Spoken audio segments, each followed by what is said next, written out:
tenía establecido unos estándares, y esos estándares eran universales. Entonces nosotros decimos, hay que investigar, hay que necesariamente recabar información real sobre la práctica pedagógica en las zonas indígenas. Hay que buscar dónde está esa información. Creemos entonces que la investigación más el ejercicio pedagógico es lo que nos va a permitir a nosotros hacer una transformación del quehacer educativo. Cosa que en aquel momento nosotros vimos, esto es fundamental, esto es urgente. De ahí que la NACUEPA tenga esa meta. Se construye apoyado en la Mesa Técnica Departamental de Educación Wayuu.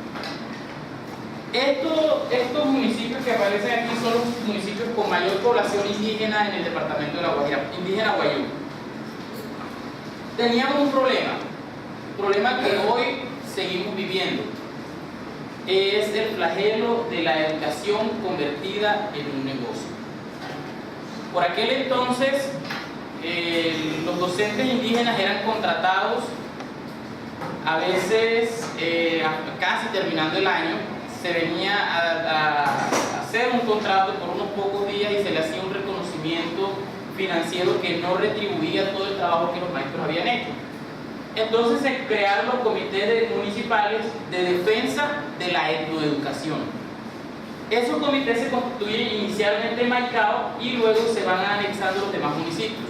Construidos estos comités, nace la Mesa Departamental de Educación Wayuu, que fue con quien el Ministerio de Educación Nacional articula el trabajo para eso. Ahora, en la mesa y siendo esto para pedagogos, para etnoeducadores, no podía asignarse a una sola persona. Entonces decide uno que las autoridades y los sabedores tradicionales necesariamente deben estar, porque son ellos, los sabedores culturales, quienes guardan ese cúmulo de conocimientos. Y entre las líneas de la NACUEPA escribíamos: cuando un sabedor cultural muere, con él se va todo el conocimiento. Encontramos una debilidad en ese aspecto, que el saber del pueblo wayuu hasta ese entonces era únicamente oral. Hablábamos de la oralidad y lo que se había escrito, se escribía a título personal de investigadores. Dijimos, esto no puede seguir así porque estamos perdiendo la esencia del saber cultural. Decidimos llamar a los sabedores culturales de esos municipios que encontrábamos ahí ahorita, a las autoridades tradicionales. Llamamos a los directores de los centros educativos y los directores dijeron, pero es que esto no lo podemos construir nosotros solos porque nosotros no estamos en agua. Necesariamente deben entrar los etnoeducadores. Entramos un grupo de 40 etnoeducadores inicialmente y luego el número fue creciendo y encontramos que el saber del pueblo wayuu no es tan homogéneo como se atreven algunos a decir, sino que hay muchas variaciones de acuerdo a la ubicación geográfica, de acuerdo a la situación económica de esa misma, de acuerdo a la relación que hay con los arímunas. Todo eso crea un mosaico de conocimientos. Necesariamente había que articular todo este trabajo para poderle dar el sello de legalidad a los entes territoriales certificados en aquel entonces, y entonces entran la Secretaría de Educación Municipal y Departamental, vale decirlo, que tenían toda la disposición de colaborar en este proceso. Fue un proceso largo, un proceso en el que decidimos que no se podía trabajar en Riohacha, no se podía centrar todo el trabajo en Uribia, sino que había que ir a Riohacha, Uribia, había que ir a Albania, había que ir a Fonseca. Cada uno de esos municipios había que visitarlo para poder plasmar en el documento cada una de esas particularidades. Bien, esto es como que el conducto desde el Ministerio de Educación Nacional que se utiliza como órgano rector, el MEN, nos afilian a la subdirección de poblaciones y entra ahí la coordinación del proyecto de educación pertinente. En aquel entonces, por aquel entonces, los encargados de este trabajo eran dos cachacos, que eran los que nos hacían el acompañamiento de parte del ministerio. Pero cuando Juana Vargas y Jairo Nieto, se van de Maicao, luego de haber hecho todo el trabajo, Juana Vargas se fue de aquí vistiendo manga. Jairo Nieto vestía cotizas y llevaba sombrero, porque ellos se habían identificado, habían penetrado tanto en el trabajo que ya ellos se sentían identificados. Es un trabajo financiado por el Banco Mundial con una donación del gobierno japonés. Tuvimos que llegar hasta allá para poder hacer realidad esta propuesta. Bien, en la estructura hablamos de 4 componentes, pero esos 4 componentes deben montarse sobre una realidad. ¿Quiénes somos y de dónde somos los dueños? ¿Quiénes somos nosotros? ¿Cómo es nuestro territorio? ¿Por qué nuestro territorio está tan ligado al conocimiento? ¿Por qué el guayú no puede hablar de nada de su cultura sin remitirse a su territorio? ¿Por qué es tan importante para el pueblo guayú su territorio? Y a partir de ahí montamos los 4 componentes: el conceptual, el pedagógico, el comunitario y el administrativo. Vamos hoy a conversar de pronto hasta el pedagógico, porque de pronto me apasiona mucho el componente pedagógico y vamos a compartir algunas cositas al respecto. Bien, ¿quiénes somos los guayú? Aquí hay una situación que nosotros no podemos desconocer. Los guayú tenemos una concepción cosmogónica del mundo. Los guayú decimos, nosotros somos hijos de Mma, fuimos engendrados por Cuyá, somos la 3ª generación de los hijos de Mma y Cuyá. Pero la antropología universal nos dice, no, los guayú son descendientes de los caribes, llegaron del Amazonas. Entonces hay esas 2 concepciones que no se pueden desconocer. Bien, entonces, denme las 3. Entonces nos ubicamos primero en el territorio. Este territorio, desde la concepción del pueblo guayú, el Arícuna dice, tenemos Alta, Media y Baja Guajira. El guayú dice, tenemos Buin Pumuy, que su nombre significa en dirección hacia las aguas. Si nosotros nos ubicamos, Buin Pumuy es hacia Nazaret, que es donde llegamos ya lo que es la parte donde vamos a chocar con agua. Opumuy, hacia este sector, hacia donde se abren los caminos, literalmente sería hacia donde están los caminos. Opumuy, Opu es camino, Muy viene del Emuy, hacia los caminos.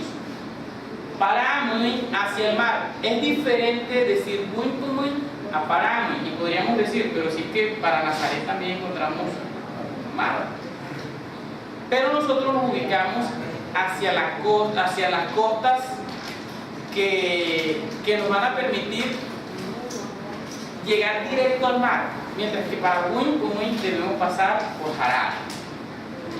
Entonces ahí hay una cuestión de ubicación. Jarara, que es ubicada hacia el centro. Nosotros, para poder llegar a Buin Pumuy, debemos atravesar Jarara, pero para Paramuy no. Anohuimuy es hacia la zona de la sabana que nosotros conocemos. Este es un triángulo que nosotros vamos a encontrar entre los municipios de Maicao, Uribia y Manaure. Si nosotros miramos de pronto lo que es Yotojoroy, cerca aquí a Maicao, encontramos que es una zona de sabanas. Entonces eso es el Anohuimuy del que nosotros hablamos, lo que son las salinas y todo lo demás. Bien, el origen del asentamiento, esto era de lo que hablábamos ahorita. La antropología dice que nosotros venimos del Amazonas, los guayú decimos que venimos de dentro de la tierra, que nacimos aquí. La antropología lo ubica en otra situación. Esto nosotros no lo podemos desconocer. Necesitamos que el niño sepa lo que la tradición oral dice al respecto. Que el niño se identifique como hijo de la tierra, como parte de la tierra. Pero no podemos decirle al niño, no, usted es únicamente hijo de la tierra. No podemos desconocer el concepto antropológico que dice que nosotros descendemos de una cultura anterior que se fue modificando, porque cuando el niño llegue a un territorio diferente al suyo, va a tener un choque. Entonces él necesita llevar estos dos. Es ahí donde radica la importancia de la Nahuatl. Formar en el niño su identidad propia, diferente a lo que en algún momento algunos contradictores del proceso decían. Lo que pasa es que la Nahuatl quiere que el indio sea indio y no deje de ser indio. Y yo en algún momento conversaba con alguna de estas mujeres y decía, es que los indios no vamos a dejar de ser indios nunca. Yo nací y me voy a morir siendo guayú, pero yo necesito conocer estas dos cosas. El Nahuatl no busca encerrar al niño guayú, al pedagogo guayú, no busca encerrarlo en la ranchería. Busca que el niño guayú se fundamente, que tenga unas bases culturales sólidas y así esté preparado para recibir todo lo que venga de afuera, sin perder su identidad. Eso es lo que buscamos desde la Nahuatl. En los procesos de formación vamos a encontrar que estos dos, hay un proceso de formación desde la cultura propio, que es algo muy íntimo de la cultura, y vamos a encontrar que hay algo intercultural, y ahorita vamos a mirar por qué hacemos esta diferenciación. Sin embargo, estos dos no se pueden divorciar. No podemos decir, vamos a trabajar educación cultural, vamos a trabajar únicamente cultura guayú, y después dejen el modo cultura guayú, ahora pasen al modo intercultural. No podemos hacer eso.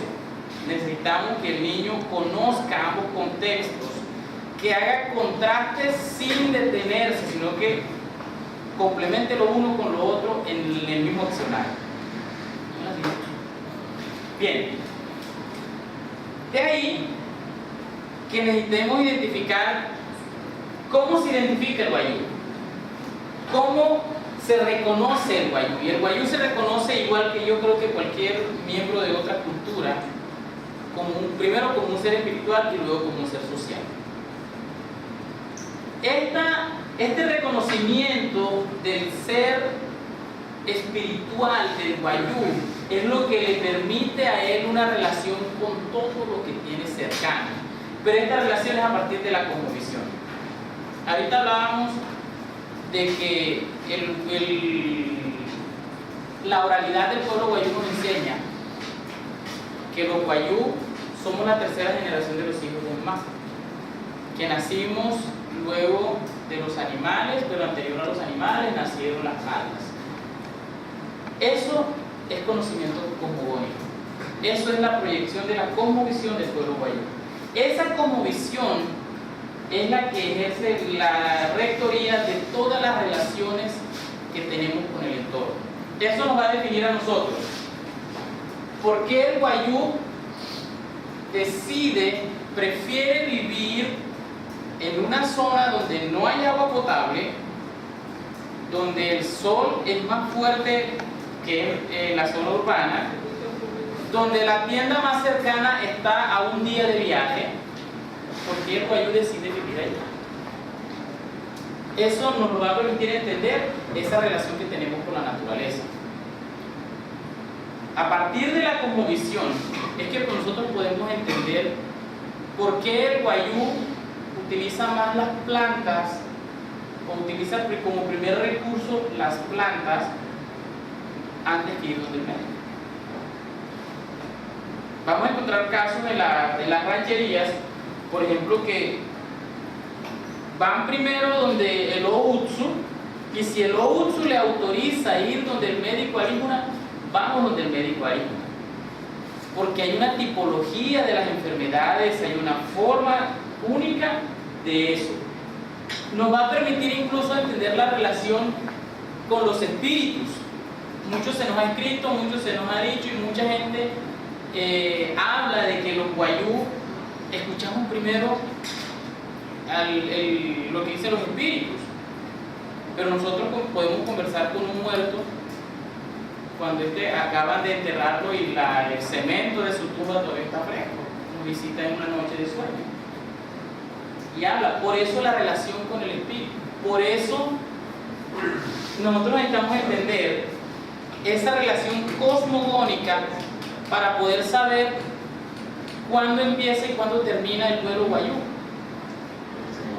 No es solamente que nos vamos para el cementerio, enterramos al muerto y nos regresamos. Miren, es que aquí mucha gente dice, no, lo que pasa es que los arígunas no quieren a sus muertos, como lo quieren los guayú, porque los guayú van y se mudan un mes al cementerio.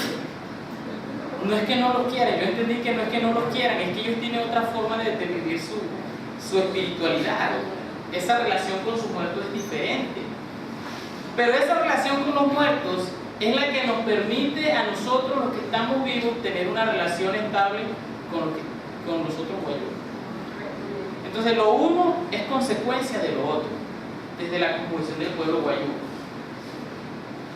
El arte en el pueblo guayú, tristemente por mucho tiempo se tomó únicamente como un referente más, igual que se tomaban de pronto las expresiones culturales de los pueblos negros, que el día de la raza, entonces que bailamos mapalé, el día de la izada de banderas, que bailamos la cumbia, el bambú. Igual estaba pasando con el arte del pueblo guayú. Se llegó incluso a límites o a niveles que se cambiaron nombres. Entonces la yonna ya no se llamaba yonna, sino que se llamaba chichamaya, y tristemente ese nombre se difundió más rápido que el de la yonna, y ahora todo el mundo habla de la chichamaya. La chichamaya no existe la yonna. Y ahorita hablamos del territorio como fundamento de toda la identidad del pueblo. El territorio es tan importante, muchachos, que cuando nosotros hablamos de territorio, hablamos de familia, hablamos de riqueza, hablamos del clan, hablamos de la espiritualidad.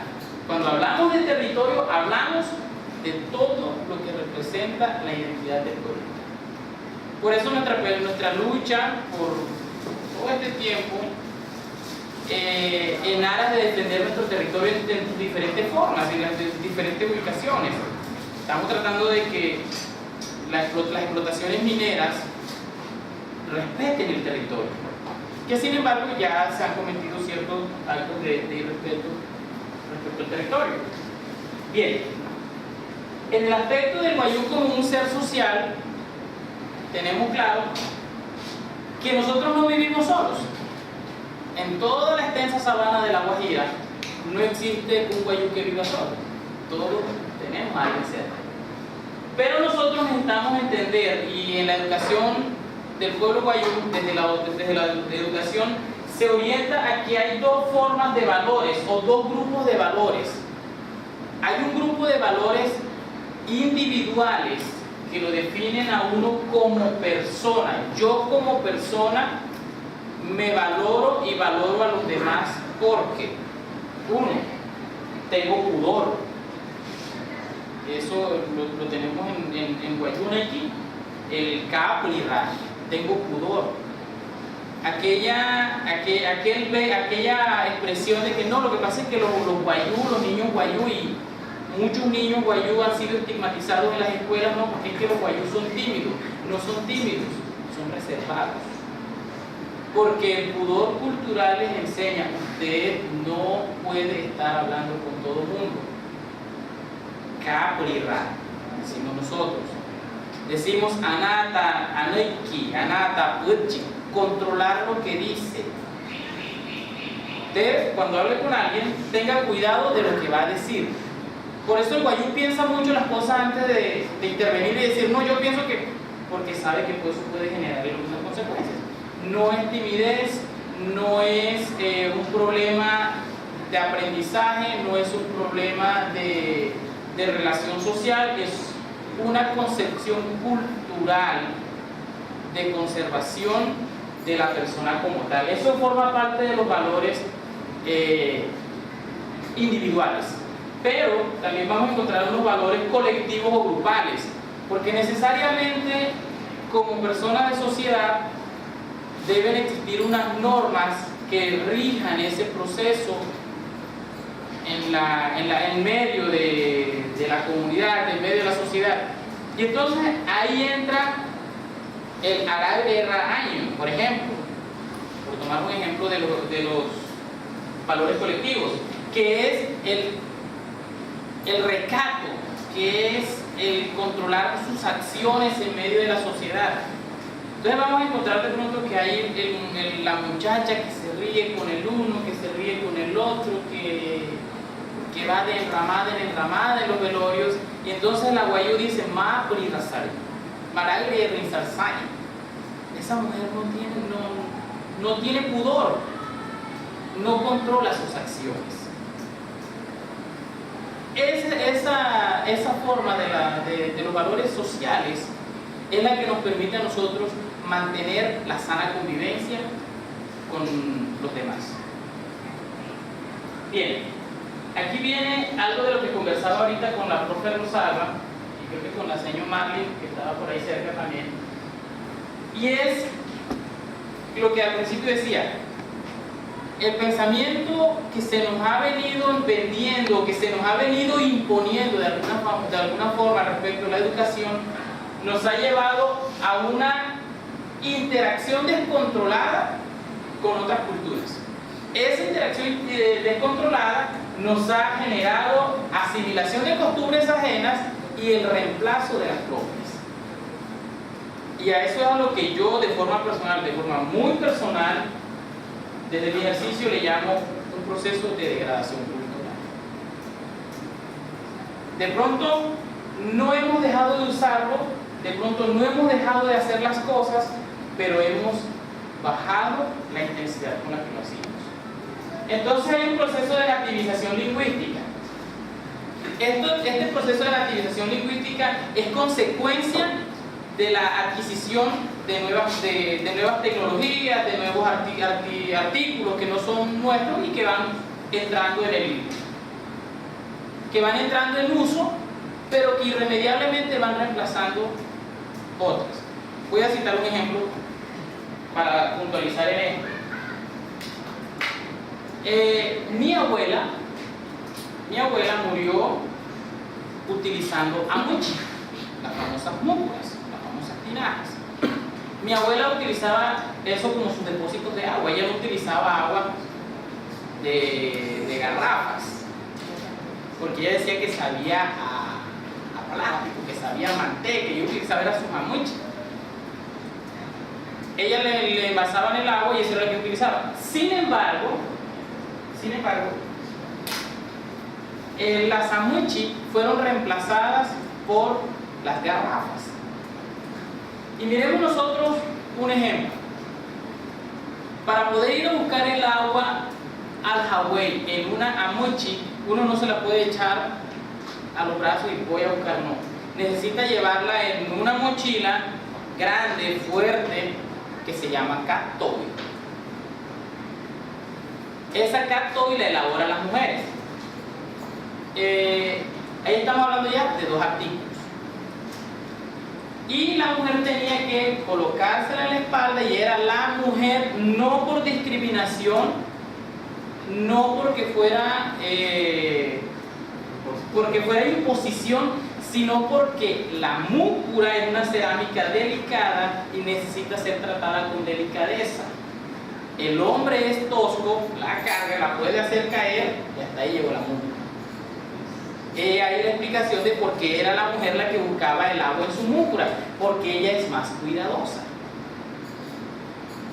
ella buscaba esto. Cuando llegan las garrafas, las pimpinas que le llamamos también, el guayú empieza a utilizar un nuevo término, el término garrafa. Pero las garrafas son más resistentes que la cerámica, entonces la puede usar cualquiera. No necesitan de la mochila protectora porque ellas son de fondo cuadrado y se pueden poner, no hay ningún problema. Empiezan a usar garrafas, se empiezan a usar las garrafas, cae en desuso la múcura y la cap tope. Son dos artículos que desaparecen con la llegada de uno. A esa interacción descontrolada es la que yo me refiero. Hay un proceso de degradación. Se nativizó el término carrapa, así como se hicieron préstamos lingüísticos que hoy persisten y han hecho caer en desuso términos propios de la cultura guayú. Por ejemplo, usted va a una ranchería, encuentra la cría de gallinas y todas se llaman gallina. Toditas se llaman gallina, tanto los gallos como las gallinas. El guayú de antaño no los llamaba así. El guayú de antaño llamaba a la gallina catío y al gallo cotorera. Y el mal manejo del término carina, el uso del término carina, que es una apropiación de gallina, ¿qué hizo? Hizo que se dejara de usar esos dos términos. Y es lo mismo que de pronto decirle al hombre quiere y a la mujer quiero. Es lo mismo, se cae en el irrespeto de la naturaleza. Hay una mutación de prácticas. Esta mutación de prácticas tiene mucho que ver con aprendizajes que vienen de la otra cultura. Por ejemplo,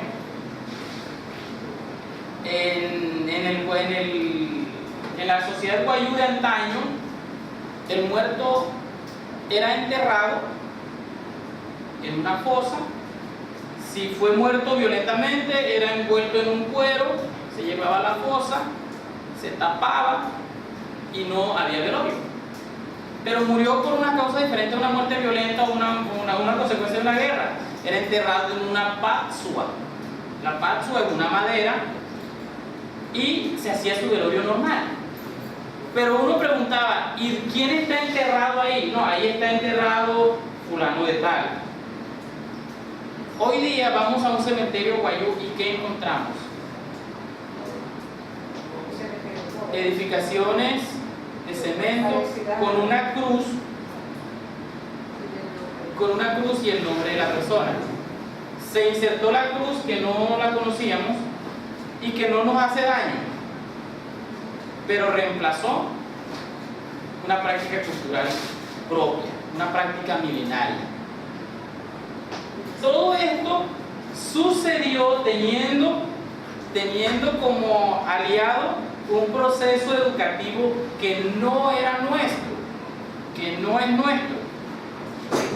Hay unos desusos lingüísticos y hay una secundarización. Yo utilizo el término secundarización. No sé si en el diccionario aparezca, pero yo lo uso. Porque estamos tomando la cultura guayú, como algo de relleno. Yo lo que voy a hacer es pedagogo, yo voy a estudiar educación y me voy a la universidad. En la Universidad de La Guajira me enseña toda la pedagogía de Rousseau, toda la pedagogía de Montessori, toda la pedagogía conceptual, pero nunca nos tocó la pedagogía. Eso no entró en el pensum académico. Ahora, cuando yo hablo de desuso lingüístico, de pronto a los guayú de esta generación, nosotros le preguntamos, ¿esto cómo se llama? Ajá, pues. Pero le digo, ¿y esto? Dedo. Y tengo confrontaciones con mis compañeros guayú. Hay una muchacha que ella utiliza mucho y que ahí está dedo. Me duele el dedo. Eso no se llama dedo, eso se llama sepache la paja. Y entonces este proceso es lento. ¿Cómo pasar a la siguiente? Bien. En este aspecto de la pedagogía Wayuu, que es donde nosotros le decimos, radica todo el fundamento de lo que es el Anahuac. Si nosotros nos valemos de la educación, como el principal aliado para recuperar la cultura, vamos a encontrar que la pedagogía del pueblo Wayuu está muy relacionada con lo que hablábamos al principio, muy relacionada con el territorio, muy relacionado con la espiritualidad del pueblo Wayuu, y que todo eso hay simplemente que articularlo con la forma como aprende, enseña y quién enseña en el pueblo Wayuu. Nosotros preguntamos, ¿cómo aprende el niño Wayuu? Y esto alguien lo publicó en internet y alguien lo copió, lo difundió y se hizo viral. El niño Wayuu aprende por imitación, instrucción y la práctica, creo que el consejo, por producción. Pero en ningún momento nos preguntaron ¿y quién enseña y qué enseña? Entonces vamos a encontrar que todos ellos intervienen en la comunidad.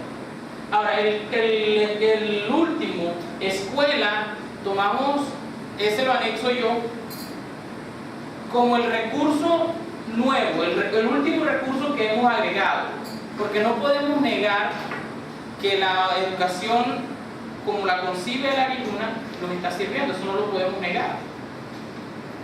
Pero necesitamos hacer rígidas, hacer más fuertes las bases del pueblo Wayuu en cuanto a su educación.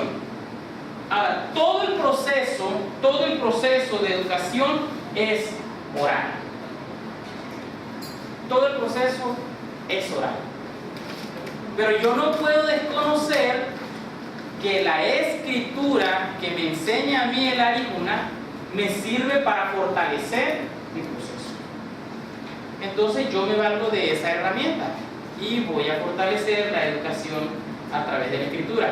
Que el niño nada más sabe decir tespíalo, el niño lo sabe decir, tespíalo. Pero qué provechoso es que el niño lo sepa decir y lo sepa escribir.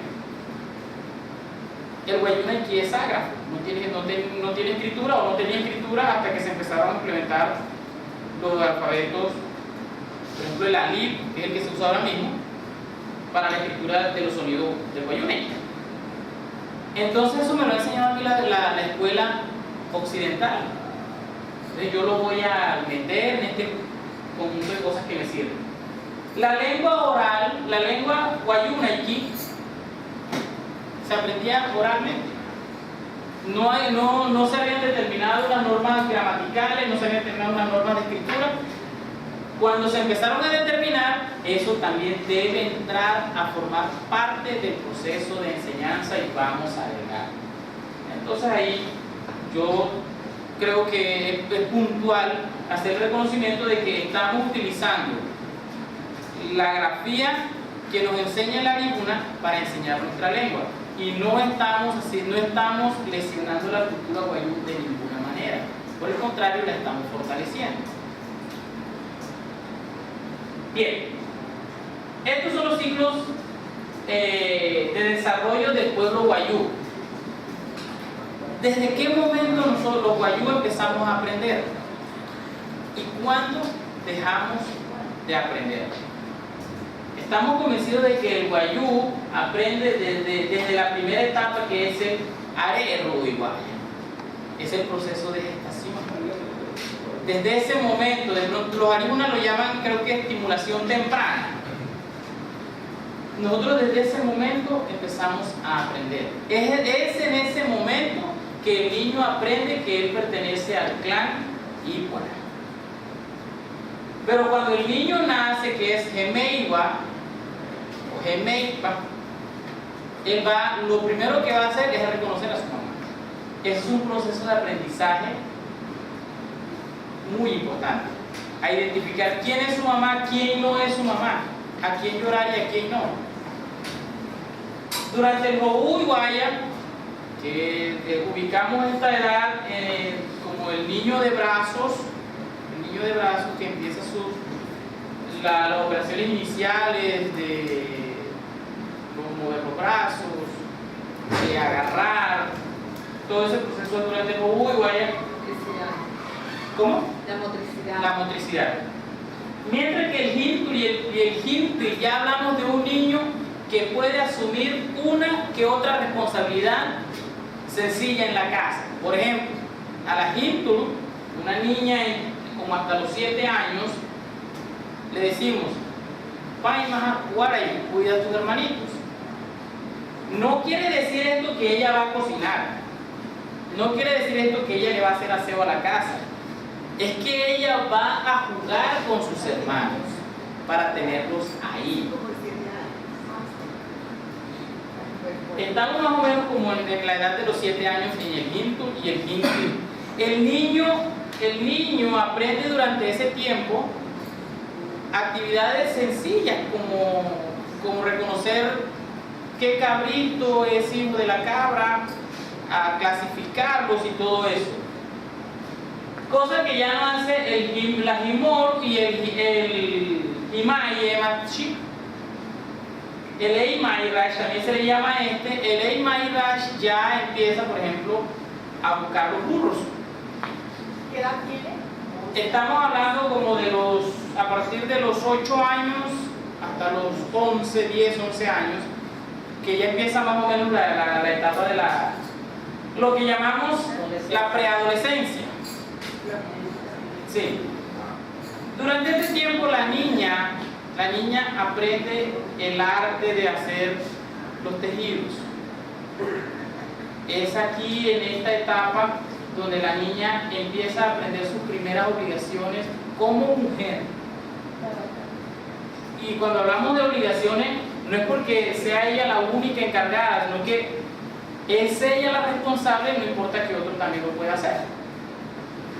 Ya en el del Himai y la Mahayur es el periodo ya de desarrollo, el periodo de adolescencia, de la pubertad, que ya ahí en este caso sí se le asignan responsabilidades a ellos. Por ejemplo, si papá no está, usted se va a encargar de cuidar los animales. En este tiempo, el joven, ya tiene toda la capacidad de matar y descuartizar un chivo con toda la ciencia del caso, hacer las marcaciones de los animales, el monograma del clan, ya lo conoce y él sabe cuándo se hace, cómo se hace, qué animales deben marcarse, cómo marcarlo si es de un hijo que tiene a la mamá muerta y todo eso. Eso se aprende en el proceso de los ciclos de desarrollo. Pero hay algo que nosotros debemos tener en cuenta. Yo no recuerdo si lo tengo más adelante, de todos modos, lo voy a decir ahora. Tiene que ver con el hecho de que el Wayuu no encasilla los temas de aprendizaje en un tiempo o en un espacio. Creemos, estamos convencidos y la experiencia nos ha demostrado que el Wayuu aprende en cualquier espacio, igual que cualquier miembro de cualquier otra sociedad. Solo que la pedagogía occidental nos enseñó que el espacio para aprender es el salón de clases. Y entonces nos privaron de algunas cosas, por ejemplo, escuchar los mensajes que se pasan de pájaro a pájaro. Un ave da un trino, por allá responde el otro, más adelante responde el otro y la conexión viene de regreso. Eso nosotros le llamamos comunicación entre los animales. Eso nosotros en la práctica muy poco lo hacemos porque el modelo tradicional, el modelo arícola nos enseña que el espacio es el dentro el salón de clases, con unos pupitres, con un tablero, con unos libros, con un marcador, y desaprovechamos otros espacios que también viene a llamarse luego aprendizajes significativos. Entonces, ahí como que uno dice, entonces nos chocamos con la pared que nosotros mismos levantamos. Esto es el ciclo de aprendizaje. Aquel fue el ciclo de desarrollo, este es el ciclo de aprendizaje. Como lo planteamos desde la NACUA y más o menos las equivalencias que tendría con los niveles de aprendizaje de la ciencia occidental. El área de Guaya, ya hablábamos de que es el proceso de estimulación temprana, cuando el niño se está formando. El Ekira Zurúa Cuaipá oscila entre los 0 y los 7 años. Y aquí tenemos el primer inconveniente con el sistema educativo nacional. El sistema educativo nacional crea unos niveles de educación inicial llamados párvulos, prepárvulos, párvulos, jardín y así. Total que el niño está entrando a la escuela más o menos a los 3 años. Más o menos a los 3 años está entrando el niño. Nosotros desde la NACUA, de acuerdo a la pedagogía Guayú, creemos que el niño está listo para ir a la escuela más o menos a los 7 años. Porque hasta esa edad el niño ha sido educado en toda su identidad como persona primero. Su identidad cultural, en los oficios y quehaceres que le competen a él en la casa. Todo esto nosotros creemos que son la base, estamos convencidos, y la cultura guayú lo hace así, son la base para poder aprender todo lo demás. Yo tuve un problema cuando niño, que yo no diferenciaba, de pronto me desubicaba con lo de la derecha e izquierda. Y decían derecha, y yo levantaba a la izquierda, izquierda. Era azul. ¿Qué pasó? En aquel entonces, no, soy diestro. Pero aquí, en mi caso, yo no quemé una etapa que necesariamente debía aprender. Y es el de lanzamiento con la onda. Porque yo no crecí en mi ranchería. Yo salí de mi ranchería a los 4 años por cuestiones de salud y me quedé a vivir en Maicao desde los 4 años. Fui a una escuela aríguna. Y ya si me denota ese choque, yo era hablante neto del guayuna aquí. Fui a una escuela donde todo el mundo habla español. Yo no recuerdo cómo fue, pero yo me imagino que fue traumático. Cuando quise volver a mi casa, ya había otro choque, que ese choque sí lo recuerdo. Mis hermanos hablaban todo guayuna aquí, muy fluido, muy bonito, y yo entendía todo lo que decían, pero era incapaz de hablar. Y en ese proceso se castraron muchas cosas. Yo no sé matar un chivo. Yo le mato a usted un chivo en teoría, se lo descuartizo y le hago el frichi, pero no sé matar. ¿Ve? Entonces, todo esto nos demuestra a nosotros que el Ekira Zurúa Cuaipá es el fundamento para todo lo demás. El Sutí Ekira equivaldría a la básica primaria. A eso equivaldría el Sutí Ekira. El Hicheche Ekira equivale a la educación al nivel de básica secundaria. Y el Natuja que hoy unió Uyupa equivaldría al de media vocacional. Si nosotros miramos las edades respecto a lo que establece el sistema educativo nacional, no coinciden de ninguna manera, pero es lo que nosotros, lo que la cultura guayú enseña, y que de acuerdo a todo lo que hay que aprender, más o menos estaría en ese proceso. Ahora, miremos esto. El niño antes de los 7 años no sale de su casa si no es con su familia, con un familiar. Y donde la mamá va, lleva a ese niño. Porque durante todo ese tiempo ella está educando a su hijo. Bien, Ejes temáticos. Aquí se nos forma una discusión, y bien grande. Cuando se plantean los ejes temáticos por primera vez, nos dicen, pero es que esto no llena el requisito de las áreas básicas. No lo llena, y más adelante, cuando empecemos a hablar de competencias interculturales, mayor fue la discusión. Tenemos en territorialidad ubicamos el componente geográfico de ciencias sociales y lo ponemos solo. Se decide que territorialidad debe de ser un eje temático solo. Los ejes temáticos, equivalen a lo que son las áreas del currículo nacional. Cuando hablamos de territorialidad, estamos hablando del entorno del territorio del pueblo guayú con todo lo que él implica. Entonces, en territorialidad vamos a hablar de que el territorio empieza en tal parte y termina en tal parte. Está marcado y se sabe que pertenece al clan tal porque en ese territorio está el cementerio de ese clan. Que hay unos cerros que están Huina, Huapuna, Hupumuy. Todo lo que tiene que ver con la espacialidad se trabaja desde territorialidad, pero tomando como punto de partida el territorio. Cosmovisión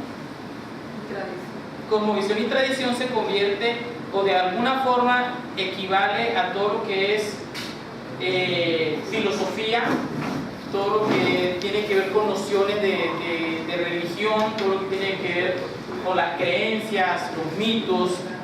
Pero esa creencia que está guayú.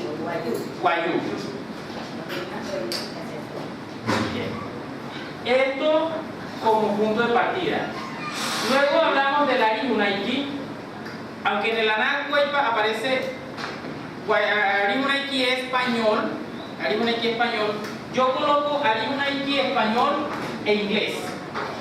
En mi centro desarrollamos en este momento y desde el año 2007 un proyecto de formación en las tres lenguas, en tres idiomas, tomando como base el Guayunaiki, luego el español como segunda lengua y con la ambición de alcanzar la tercera lengua, que es el inglés. Eso en lo que tiene que ver con Ari-Hunaiki. Desarrollo guayú tiene que ver con los sistemas de producción, los sistemas de organización social, lo que tiene que ver con gobierno y lo que tiene que ver con las relaciones sociales, culturales e interculturales. Eso es lo que tiene que ver con guayú, con el desarrollo guayú. Artes y juegos tradicionales y apropiados tiene que ver con todas esas expresiones artísticas y esos juegos que en la cultura guayú hacemos, porque a nosotros nos hablan de arte guayú y lo primero que se nos viene a la cabeza es la mochila, el quinchorro, La cerámica. y las manillas no son nuestras, el quinchorro, las guaireñas tampoco son nuestras. No, eso es algo apropiado. El guayú no utilizaba guaireña, el guayú utilizaba cousú.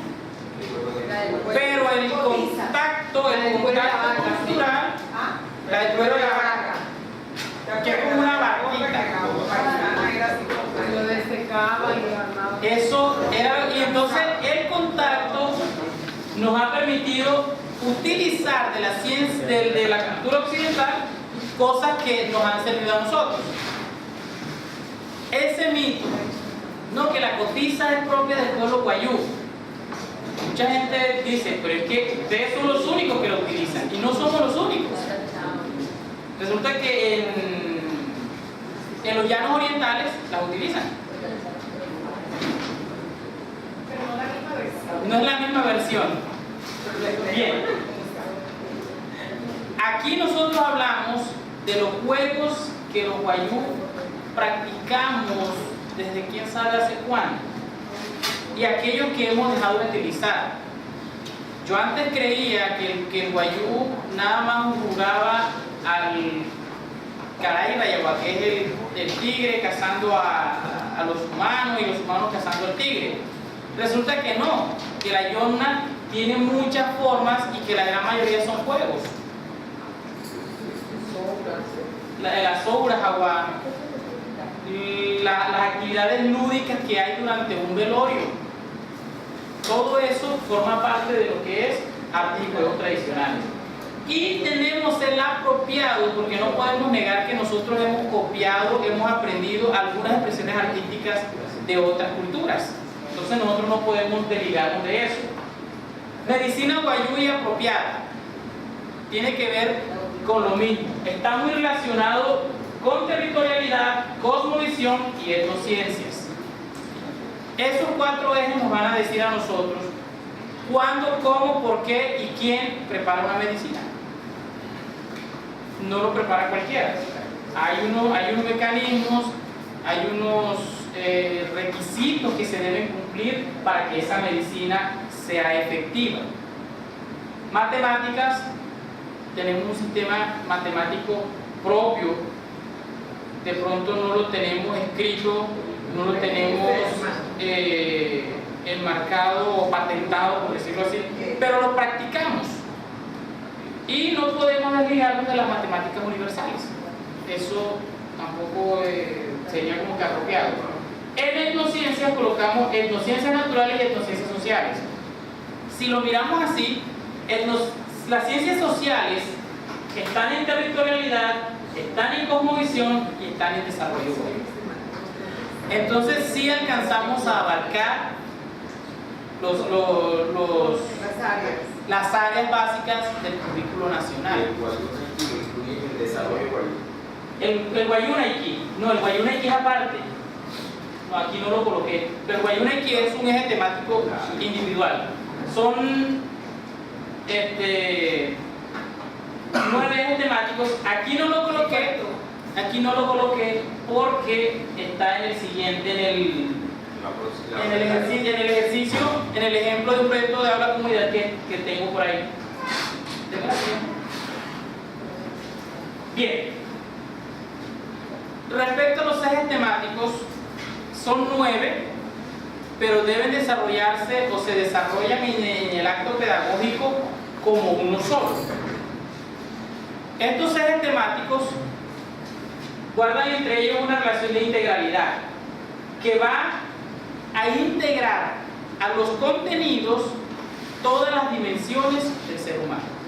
No es solamente que el niño aprenda a sumar, sino que el niño sepa aplicar esa suma, que el niño aprenda cuándo en la realidad él está sumando y cuándo está restando.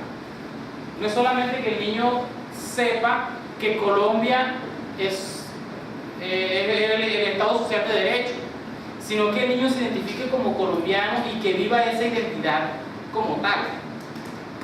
A eso nos referimos cuando hablamos de la integralidad.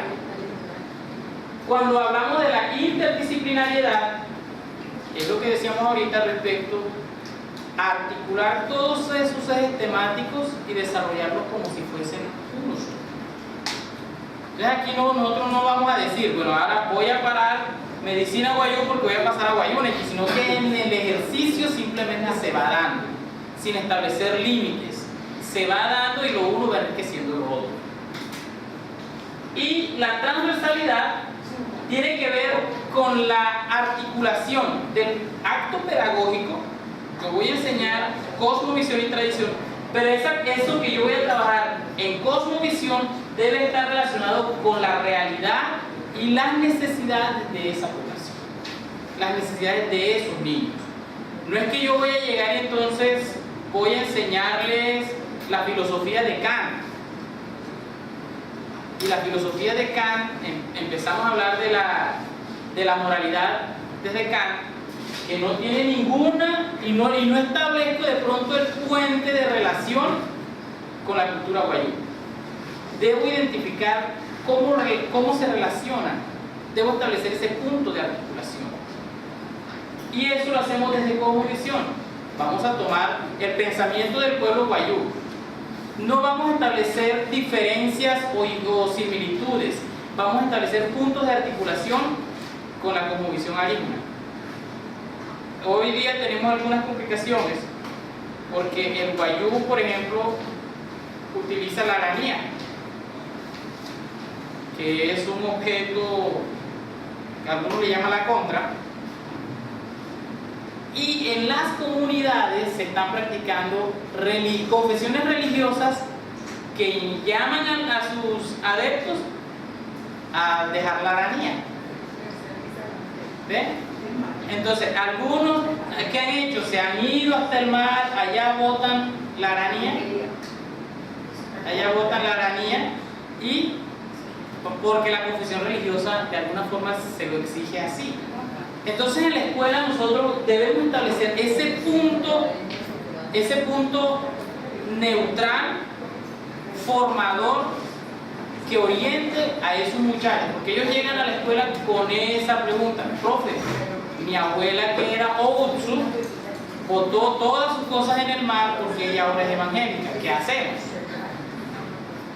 Entonces hay que establecer ese punto de articulación. Ahí es donde el maestro se la tiene que jugar. Y si el profesor también es evangélico. Y si el profesor también es evangélico, es otro cuento. ¿Ve? Entonces siempre va a haber como que ese contraste siempre va a haber, por la dinámica misma de que somos una sociedad en contacto con otras sociedades. Bien, en el componente pedagógico, sobre lo que tiene que ver con los procesos metodológicos de aprendizaje, tenemos que la educación propia, vamos a entenderlo desde los procedimientos de aprendizaje. ¿Qué hace el guayú para aprender? Hay una instrucción y después la instrucción que viene. Hay una observación después de la observación que viene. Hay una imitación, pero ¿qué viene después de la imitación? Por eso ahorita decía, no solamente es decir que el niño guayú aprende a través de la imitación, la observación, sino que hay unos procesos que son muy íntimos de la cultura y que solo se pueden desarrollar dentro de la cultura. Por eso cuando hablábamos de los roles de enseñanza, ahí entra la comunidad. Cuando la comunidad entra no solo como el formador, sino como el evaluador de ese producto que se llama estudiante. ¿Qué tan competente o qué tan bien formado es ese niño para enfrentar la sociedad guayú? Y de ahí que los valores formativos, individuales y sociales, sean tan importantes. Nosotros revisamos todo lo que hemos visto hasta este momento. Para poder entender esto último, tenemos que ir regresando escalones arriba. Bien. La obediencia. Ahorita yo decía, no es que seamos tímidos, tampoco somos sumisos. Es que nuestra concepción de cultura nos ha enseñado que en la medida que usted presta mayor atención a lo que le están diciendo, usted aprende más. Eso nos ha enseñado la práctica. Cuando vamos a un velorio, en un velorio, es como que la prueba de fuego para las mahayeno, para las mujeres, las jóvenes que van a estos velorios, son las encargadas de servir el café, de servir la comida, de atender a los que van llegando. Pero los hombres, los varones, los jóvenes, también están encargados de recibir a esa visita. No está bien visto en la cultura guayú que salga la mujer a recibir al que llega al velorio. Debe ser el hombre, que es el que se queda en la enramada con él. Por eso, cuando un miembro de la familia doliente se emborracha primero que los visitantes, le dicen maraz. O sea, tiene problemas. Porque como miembros de la familia, dueños del velorio, nosotros debemos estar pendientes de todo. Y ser los últimos en acostarse, los primeros en levantarse. Y no emborracharse hasta que se ha ido todo el mundo. O toman, pero toman equilibrado. Mi abuela dice, mi abuela, la de aquí de Ipapure, nos dice algo muy, que de alguna forma nosotros nos reímos, pero es algo muy puntual para tomarlo como ejemplo. Ella nos dice, hace una o sea, toman cuando se haya ido todo el mundo, para que sus errores, el numar y las bobadas, para que sus bobadas queden entre ustedes. Eso es parte de la obediencia como mecanismo de aprendizaje. Y no somos dominados. Es que nosotros aprendimos que cuando las viejas hablan, uno debe callar. La educación en la vida y la educación personalizada. Siempre nos han dicho, no, la encargada de la educación de los niños es la mujer. La mujer se encarga de enseñar algunas cosas y es la encargada de la educación exclusiva de sus hijas, de las mujeres de la casa.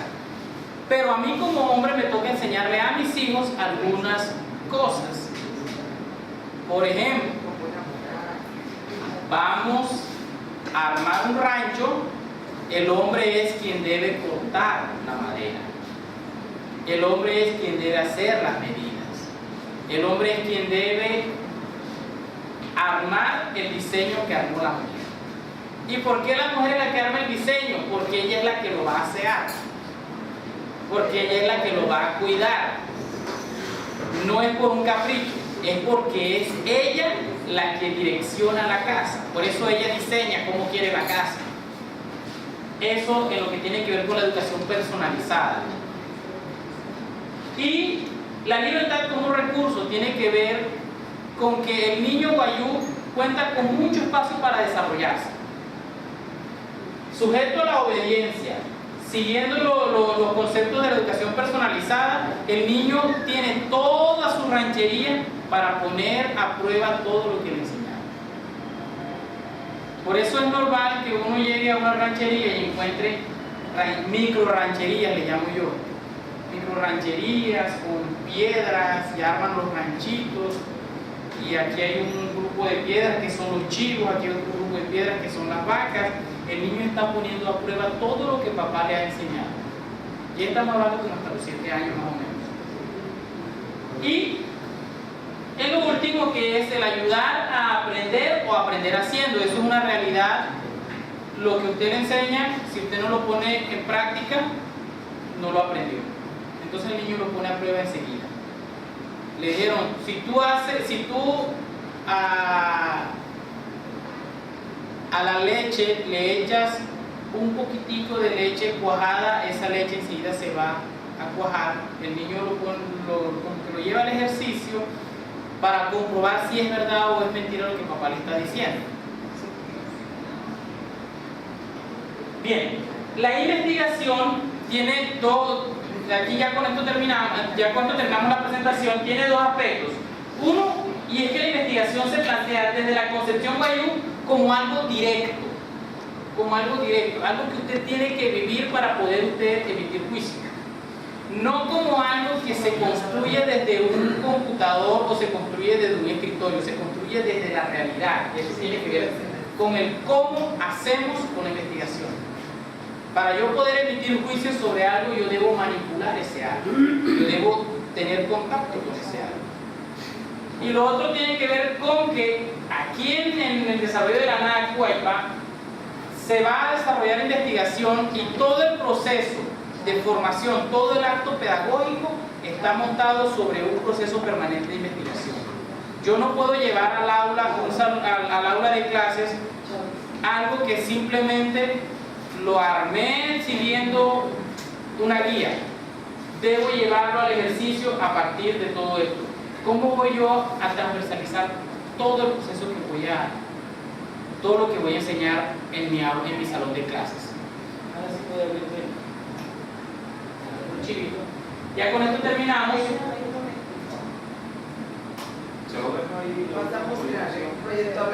Sí, voy para allá.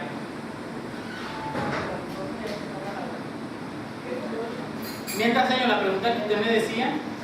Bueno, realmente, aunque ya de pronto la contestaste después que leyendo tu presentación, pero yo diría, cuando tú me yo te pregunté que estaba hablando de los ejes temáticos, que tú aclaraste, mí me llamó la atención cuando hablaste de territorialidad y te dijiste, bueno, entonces el territorio que no sé qué, no sé cuánto, respecto a ustedes, o sea, se referían a los planes y al territorio de ustedes.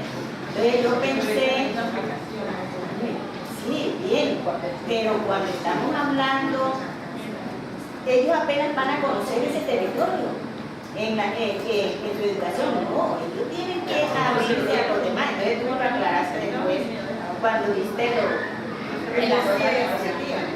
Y otra cosa que me llama la atención, cuando tú hablas del componente pedagógico, y yo me hago la pregunta, en estos momentos, ¿sería yo capaz de ir a enseñar a una comunidad guayú cuando no he tenido nunca esa experiencia, no he convivido con ellos? Pero digo, sí, de pronto, yo pues la respuesta mía, ya teniendo estos antecedentes que nunca he tenido esa experiencia, me pongo a razonar, no, mira, si de pronto yo podría, porque de pronto de aquí desde la pedagogía, desde la maestría de las TIC, nos han enseñado que la pedagogía para nosotros hacer un acto pedagógico de no conocer o sea, donde lo desempeñamos, ¿ya? Y de acuerdo a eso, yo sí puedo adaptar una pedagogía, pero conociendo bien el contexto de ese sector. Entonces, realmente en el componente pedagógico, yo creo que importante todo lo que dijiste, porque es necesario saber el contexto, el entorno donde nos desarrollamos, porque de lo contrario no podríamos hacer una práctica educativa. Eso es lo que yo tomo.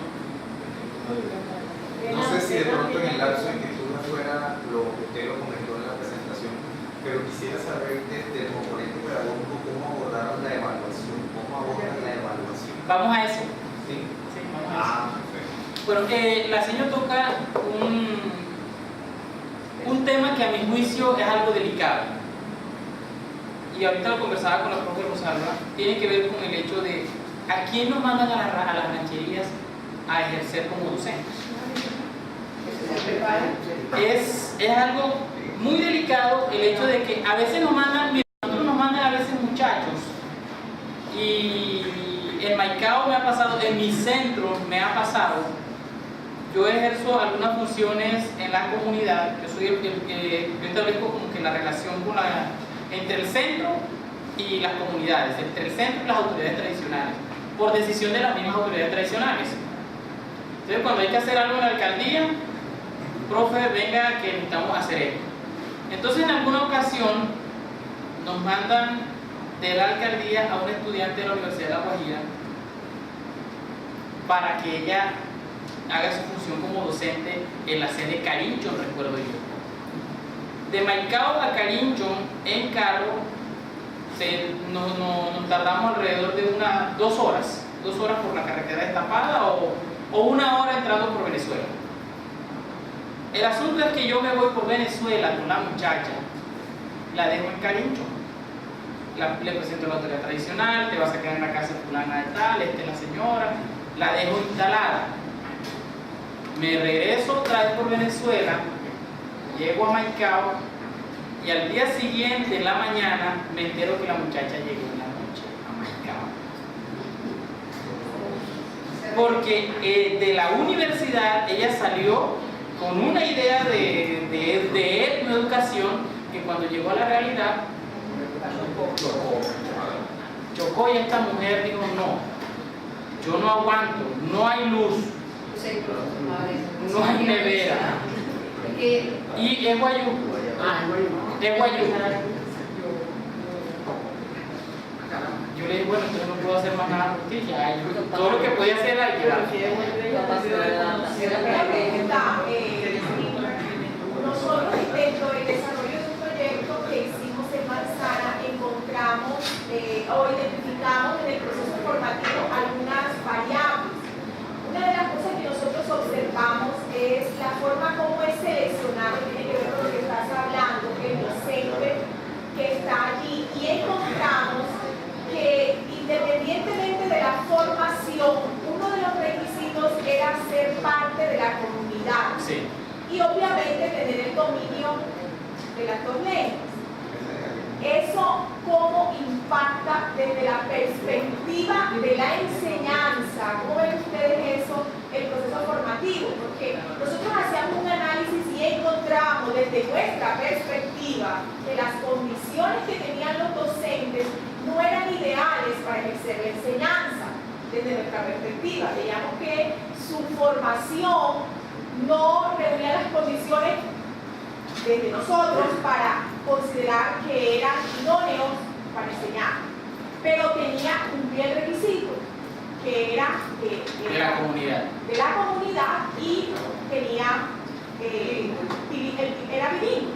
Entonces a nosotros eso nos genera inquietud. Eso no solo te enseña. A mí en lo personal, cuando me traen docentes nuevos y me preguntan, ¿cómo lo ves tú? Este año me llegó un grupo de 15 docentes nuevos. Llega, ¿cómo lo ves tú? Algunos los conocía porque ya les había hecho acompañamiento de procesos en la universidad y conozco su potencial. Pero en otros casos me tocó decir, bueno, eso depende de lo que diga la dirección. Es por eso que cuando nosotros hablamos de este tipo de proyectos, de este tipo de documentos como la ANAC-Cuenca, es tan importante que estos no sean solo documentos de gaveta, sino que sean documentos rectores. Ahí cuando nosotros hablamos de, no, que es que la autoridad tradicional dice que debe ser él porque él es el sobrino, él es no sé qué, y es bachiller, le van a sacar a uno. Yo soy de los que piensan que en ese sentido las autoridades tradicionales debieran ponerle un codo y decirle, los docentes deben cumplir con tales requisitos. Yo, muy personalmente, pienso que debe ser así. Ahora, la flexibilización de la selección de docentes para la zona indígena también afecta mucho en que se aceptan, los entes territoriales reciben maestros siendo bachilleres, pero que hipotéticamente deben formarse como profesionales. A mí me sirvió, yo entré como bachiller, pero me empecé a formar enseguida. Y sin embargo el municipio no me reconoce mi formación sino hasta 3 años después de haberme licenciado. Creo que es más bien una cuestión más personal y la inserción de estos maestros es más política que en busca de una herramienta de la calidad.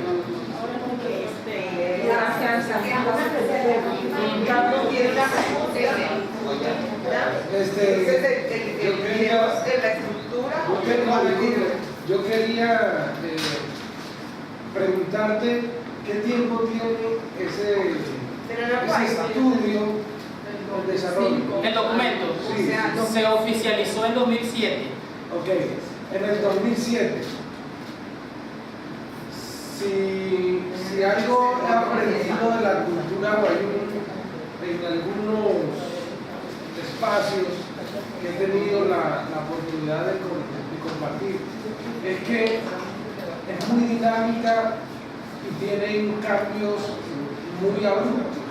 Han tenido algunos cambios muy abruptos. Es decir, alguien me decía que el encierro duraba 1 año, pero hace como un mes estuvimos en la ranchería haciendo una brigada y que ese tiempo ya se ha cortado, a veces duran 6 meses, a veces duran 1 mes. ¿Y por qué? Y se preguntaba uno por qué, porque se adaptan, la cultura se está adaptando al rol que tiene la mujer, porque ahora le toca asumir un rol más más materno, más desde muy temprana edad. Entonces, si ese documento está desde el 2007, yo pregunto que si ha tenido esas actualizaciones y esas adaptaciones. Bueno, le respondo para poder seguir con esto. Ahí tenemos un problema muy serio respecto a la implementación del documento ANAC-Cuenca. Tiene que ver, vemos al tinte político, con algo. Este documento se apoyó en una organización indígena que tiene vasta experiencia en educación en el departamento, pero no tiene el respaldo de muchas otras organizaciones indígenas que quisieran tener el protagonismo que tendría esta organización si este documento entra en función como tal. Voy a tomar el caso específico de Maicao. En Maicao tenemos dos entidades operadoras de la educación contratada, pero en una, que es con la que yo trabajo, es donde se implementa la Anacuepa. Y en todo el municipio de Maicao se implementa Anacuepa completo únicamente en el CI número 3, en el que yo estoy trabajando. Porque la entidad contratante nuestra es quien apoyó este proceso. Ahora, el problema es más político que de otra índole, porque todo el mundo quiere brillar, quiere sobresalir, todo el mundo quiere, no, pero es que mi nombre tiene que aparecer primero. Y entonces, para poder implementar el proyecto, ponen una serie de requisitos, aun cuando este documento está avalado por el Ministerio de Educación Nacional. Ha sido desconocido más que todo por la administración municipal. En el caso de, por ejemplo, Albania, en Albania lo implementan varios centros educativos, creo que la mayoría lo implementan. Ajá, en este caso, ¿por qué en la mesa de concertación no hubo participación del municipio de Managua? ¿Quiere? Porque como no, No apareció, la pregunta no es que ahí ¿No apareció? no. No, sí, pero en la Cuaipa como tal. Pero Manaure sí, Manaure sí. Pero en la mesa de concertación no hubo. Sí. Pero no así cuando salió lo de la... No, de pronto fue una omisión de edición. No participó, no estuvieron de acuerdo. No, Manaure sí participó. Está bien válida. Sí, Manaure sí participó, incluso ellos fueron los que, yo recuerdo de esa época, el profesor Ángel González, uno de los que más movió ese... Porque el resto de las instituciones se estaban aplicando. Sí, ha sido una cuestión más de voluntad política la implementación de... En ciencia el H no se está aplicando. Y esto porque esto genera, como cualquier otra metodología nueva, genera cambios en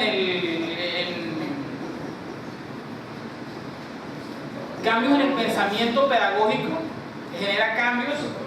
genera una inversión extra con la que los municipios no cuentan, porque para poder ejecutar el proyecto educativo necesitamos una mochila educativa, que la mochila educativa incluye todos los recursos didácticos de los que nosotros hablamos ahí: hilos, agujas de tejer, máquinas para hacer cotizas, instrumentos de artesanía. Todo eso genera unos gastos y es preferible omitirlo.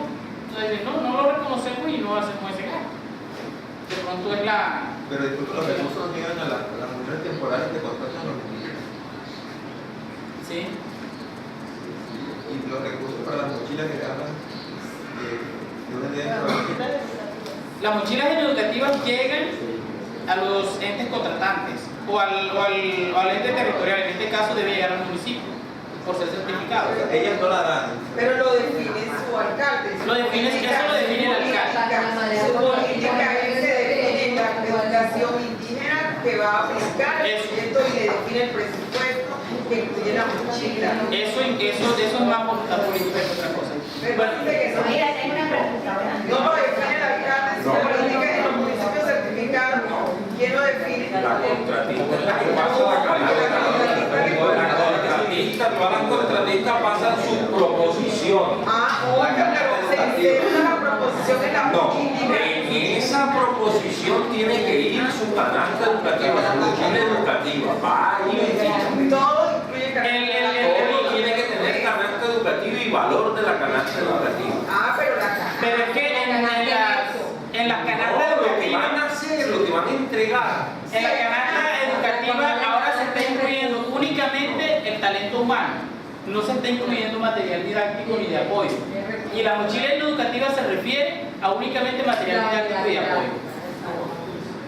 La canasta educativa. Sí, por eso, pero es que las entidades, los Lo que contratantes, le van a dar a los docentes, lo que le van a dar a los estudiantes. pero ellos lo limitan únicamente a cuadernos, bolsos y Pero eso es una maestros. cuestión de la contratación. Es una cuestión de los operadores, pero porque ellos deben seguir unos lineamientos que establecen la autonomía de práctica módulo que Bien, me decía Sayo, disculpen. Bien, la pregunta es la siguiente, ¿ese proyecto hasta qué nivel de estudio se aplica? Hasta la básica secundaria.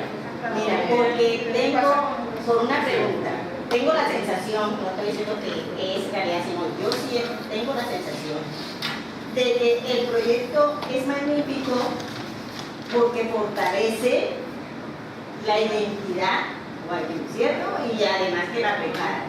Pero tengo la sensación de que yo siento que eso es un entorno, ¿cierto? Y en el entorno, después de ese nivel de hasta secundaria que sale el estudiante guayú, tenemos que mirar el contexto, que trabaja en Colombia, que van a la universidad, exactamente. Sí. Entonces, me da la impresión de que eso lo encasilla, lo enrola simplemente en su identificación guayú y no le da perspectiva de ver fuera de ese entorno. Por eso digo, no sé si es el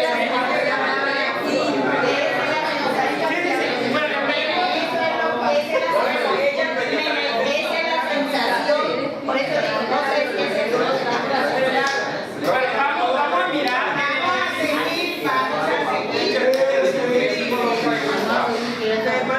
De los ejes. Uno es, no vi en los ejes que aparece nada relacionado con tecnología ni con informática.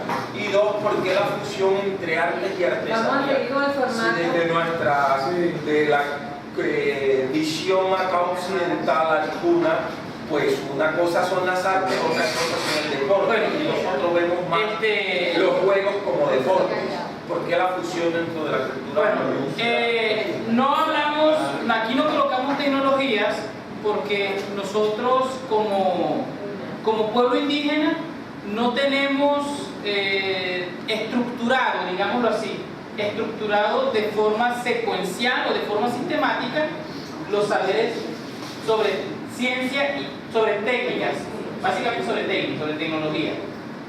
Pero lo vamos insertando en los demás ejes temáticos de forma puntual.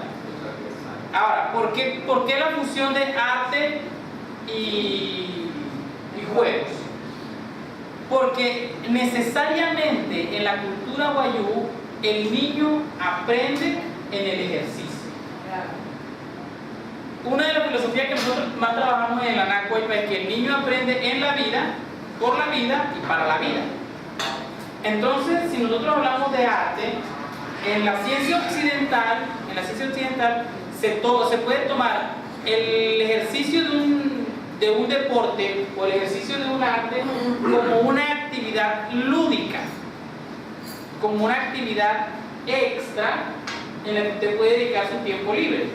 Mientras que desde la concepción guayú,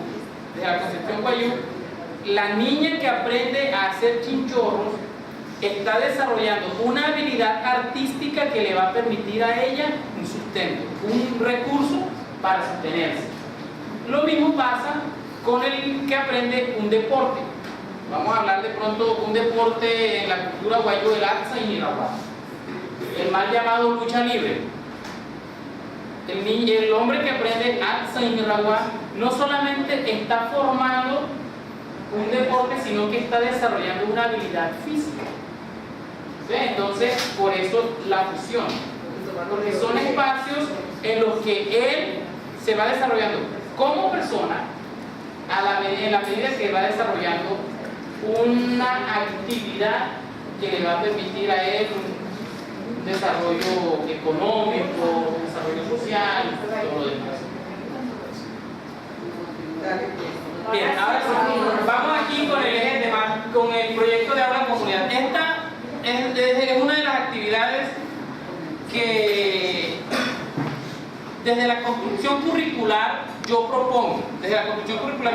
Porque yo desde el año 2000, 2008, a pesar de que mi énfasis es ciencias naturales, yo desde el 2008 no estoy trabajando ciencias naturales, sino que trabajo todo lo que tiene que ver con lengua y pensamiento wayuu, por eso ya arriba dice lengua y pensamiento wayuu.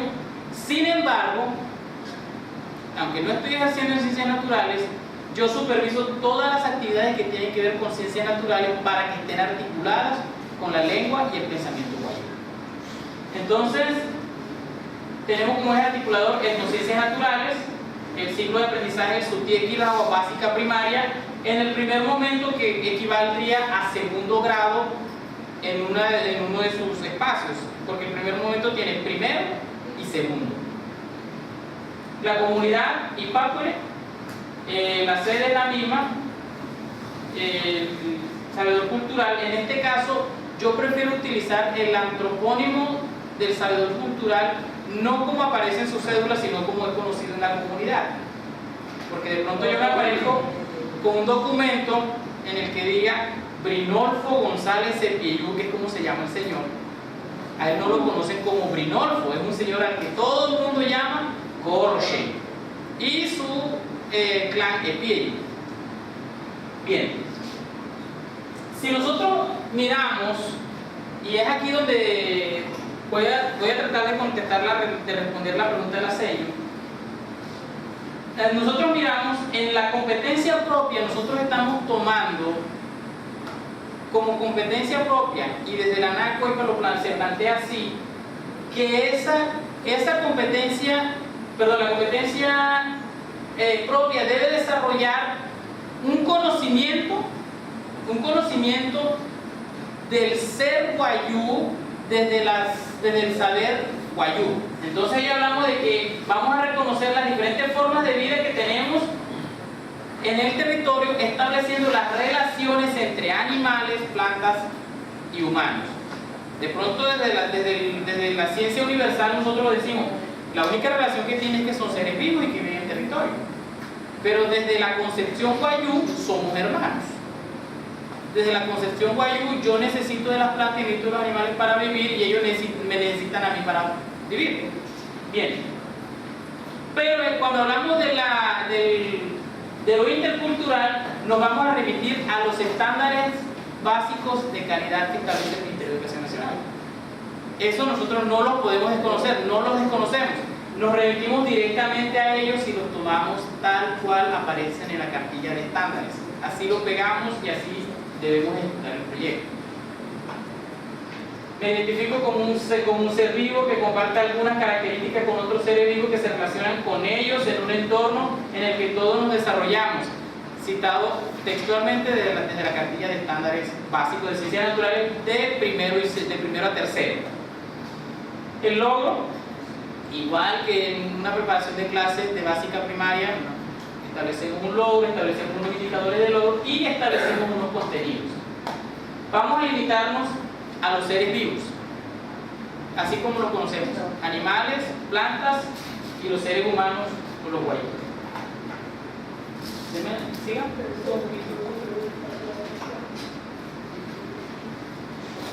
Bien, en las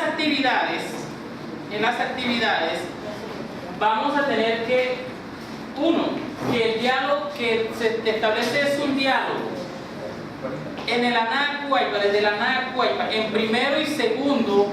El niño tiene una relación no es muy fuerte su relación con la escritura, aunque en esta etapa nosotros trabajamos ejercicios de motricidad fina, trabajamos trazos, trabajamos los garabateos. Nosotros no nos vamos a dedicar a que el niño maneje de forma estructurada lo que es la morfología, la sintaxis. No nos vamos a dedicar tanto a eso. Vamos a desarrollar en esta etapa su habilidad de comunicación oral, porque en esta etapa el aprendizaje en el pueblo wayuu es oral. Entonces vamos a respetar ese conducto, vamos a respetar el conducto en segundo. Ya en los siguientes niveles, de tercero en adelante, el niño sí ya empieza a producir textualmente. Hasta segundo el niño está en lo oral. Hay una revisión bibliográfica sobre los seres vivos, y ahí volvemos a lo intercultural. Primero hablamos con el sabedor cultural porque él es el que tiene el conocimiento como que más puro, como que él nos va a contar lo que le contaron los abuelos y los abuelos de su abuelo le contaron a él, y entonces tiene conocimiento antiguo, conocimiento pertinente de la cultura. Pero no nos podemos quedar únicamente con ese conocimiento de la cultura guayú, porque eso no nos va a servir cuando lleguemos a un libro. Mientras que vamos a una revisión bibliográfica de eso, todo lo que es sobre los seres vivos, y vamos a establecer los puntos de relación y la articulación que podemos hacer con lo que nos enseñó el sabedor cultural. A partir de eso, de la articulación que establecemos ahí, vamos a hacer ejercicios de clasificación, propongo yo aquí. Y esos ejercicios de clasificación vamos a hacerlo de acuerdo a los dos conceptos de seres vivos que manejamos: el de la cultura guayú y el de los arícolas. Es ahí donde vamos a hacer el punto de articulación. Entonces, por ejemplo, vamos al salón, al corral. Más adelante lo vemos en los escenarios donde vamos a no, pero quédense allá arriba, otro poquito. Entonces hacemos la clasificación de acuerdo a algunos criterios y vamos a clasificar los que están en el territorio. Vamos a empezar por el territorio. Yo no puedo llegar a un niño de segundo y decirle, este es el oso polar. Y el niño me pregunta, profe, ¿y dónde vive el oso polar? ¿O qué es el oso? Cosa distinta que yo le digo al niño, este es Guarijesh. Guarijesh es el oso hormiguero que nosotros tenemos, que ese sí lo conoce, que ese sí se lo va a encontrar en su territorio, que cualquier día él va, no, por allá vio las marcas, y no solamente decirle es este, sino que las marcas de sus patas son así, sus huellas son así. Donde usted lo vea, mire que por ahí está cerca el oso hormiguero. Entonces es como que aterrizarlo a eso. Ahora, no podemos encerrar al niño únicamente en los animales de su entorno. Hay que ampliarle ese conocimiento. Hay animales que ustedes no conocen y vamos a ir conociendo. Pero como esto es segundo, vamos a empezar por lo que está en el territorio. Vamos a empezar por lo que está cercano a él, que él pueda seguir a comprobarlo. Y seguimos, después que ya identificó, vamos a identificar los que están fuera del territorio. Y de acuerdo al nivel. Bien. Recursos: necesitamos libros, necesitamos videos, necesitamos láminas, necesitamos computadores, necesitamos conectividad, necesitamos una planta eléctrica, necesitamos de pronto rompecabezas, y todo eso depende de la creatividad del dinamizador de ese proceso. En este caso, respondo a la pregunta sobre la evaluación. Aquí yo coloco participación en las actividades y cumplimiento de compromiso. Pero, si hablamos de la evaluación general, todo el proceso es una acción que no se desarrolla dentro del salón de clases. La evaluación, el maestro emite una evaluación de lo que el niño hizo dentro del salón de clases. Pero a esa evaluación que se hizo dentro del salón de clases hay que sumarle la evaluación que hizo mamá en casa. Resulta que este niño llegó a la casa y ahora él está pendiente de cuidar los animales y de que las gallinas comen esto, de que los patos comen esto. Ya ella emite también una evaluación. Pero como el niño no vive nada más entre la casa y la escuela, es necesario escuchar la evaluación de la comunidad. Entonces hay que tener en cuenta que el consejo, nosotros por lo menos en el CI número 3 tenemos un consejo de madres de familia. Le llamamos EIRAGRASHI, las madres que dirigen. En ese consejo nosotros preguntamos cómo es el comportamiento de los niños en la sociedad. Entonces miramos esa evaluación desde 3 puntos de vista. Y dentro del aula utilizan algún instrumento. Dentro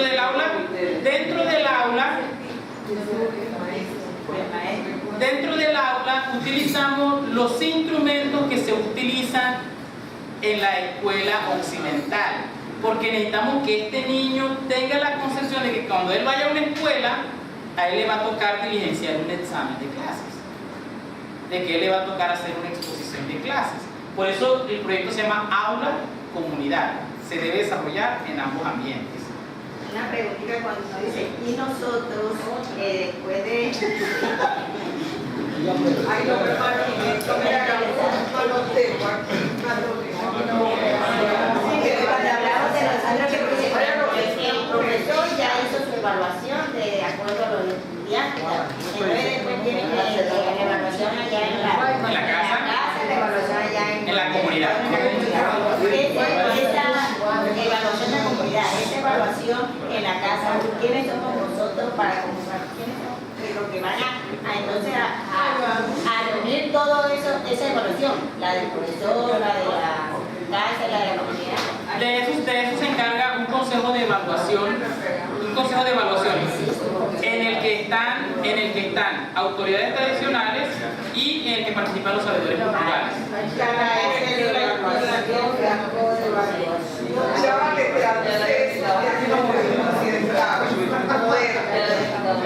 Ahora sí. Profesor, tengo una pregunta. Eso que tú dices que pasa en el CI número 3, ¿qué información tienes tú que pase en todos los otros? Bueno, no sé mucho al respecto, De pronto podría hablarle del internado Acuepa en Albania, porque nosotros tenemos convenio interinstitucional. Y entonces he estado en algunos, solo que allá hacen un consejo de autoridades tradicionales. Nosotros lo manejamos como más, porque es que ellos son varias autoridades tradicionales, nosotros son varias comunidades, pero sin autoridades tradicionales. Entonces hacemos por eso el consejo de madres de familia. Nosotros le llamamos algo atrás de la chica, las madres que dirigen. Porque siento que desde esa perspectiva, porque veo mucha riqueza en eso, ya Rosa ahorita decía que eso era de evaluación, porque es toda la comunidad, coevaluación y evaluación, los elementos que nosotros usamos, pero siento que esa riqueza de pronto se pierde porque no es general, sino que de pronto es desarrollada en algunos lugares. Sí. Pero aquí viene una cuestión importante y es el papel de la universidad. ¿Cómo define la universidad de La Guajira su proceso de formación de los educadores? Como ese ser crítico, con postura, que llega a transformar, independientemente de que el CI o la comunidad no tengan Acuepa, ¿cómo lo formó la universidad para generar esos procesos educativos transformadores? Ese sería el primer cambio en nuestra sociedad a nivel de identificarnos en un proceso de formación para nuestra comunidad indígena. Pero si el estudiante de licenciatura llega desprovisto de todo, les pasa a la muchacha que se regresa a las 2 horas. O les pasa lo que nos está ocurriendo en este momento con algunos que han ido a la comunidad de Ipapure, a trabajar en Ipapure, que les toca entrar a una formación permanente todas las tardes, que es la que están dirigiendo, comenzando por el Guarinay. O sea, ellos llegan de licenciados, pero llegan a formarse como profesores de verdad, de un entorno del cual tiene un título todas las tardes en Ipapure. O sea, el papel de la universidad y de los másteres en pedagogía, o sea, esto tiene voz y voto el día que nuestra facultad de educación y nuestra maestría de pedagogía recobre el sentido de lo que existe, de investigar si el Anacualpa es lo suficientemente resistente para preservar la formación en cultura o hay que meterle más. Ese es el rol de la universidad. Pero mi pregunta es, ¿a qué le está apostando la formación del programa de licenciatura en educación para su entorno próximo, que es la comunidad indígena Guayú? ¿Cómo lo está haciendo? ¿Y a qué es lo que le está apostando? Fíjate que la universidad sí convoca a esos docentes que están estudiando en educación y que están en el territorio.